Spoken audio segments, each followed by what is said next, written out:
My name is Tejas. I am studying in first standard.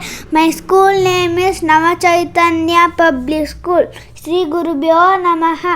Chapter number 2, Shloka number 63. Krodhat bhavati sammohaha sammohat muti vibrama shruti brahmsad buddhinashat punashyate. ಈ ಶ್ಲೋಕದ ಅರ್ಥ: ಕೋಪದಿಂದ ಭ್ರಮೆ ಬರುತ್ತದೆ, ಭ್ರಮೆಯಿಂದ ನೆನಪಿನ ಗೊಂದಲ ಉಂಟಾಗುತ್ತದೆ.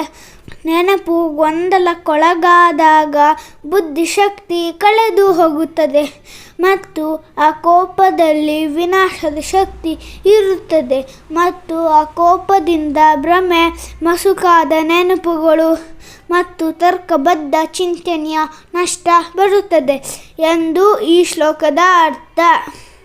ಯದಾ ಯದಾ ಹಿ ಧರ್ಮಸ್ಯ ಗ್ಲಾನಿರ್ಭವತಿ ಭಾರತ ಅಭ್ಯುತ್ಥಾನಮಧರ್ಮಸ್ಯ ತದಾತ್ಮನಂ ಸೃಜಮ್ಯನಿಂ ಪರಿತ್ರಾಣಾಯ ಸಾಧೂನಾಂ ವಿನಾಶಾಯ ಚ ದುಷ್ಕೃತಂ ಧರ್ಮ ಸಂಸ್ಥಾಪನಾರ್ಥಾಯ ಸಂಭವಾಮಿ ಯುಗೆ ಯುಗೆ.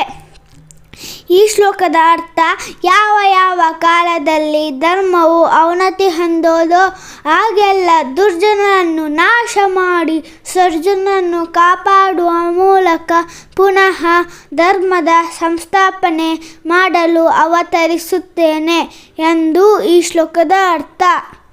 Thank you.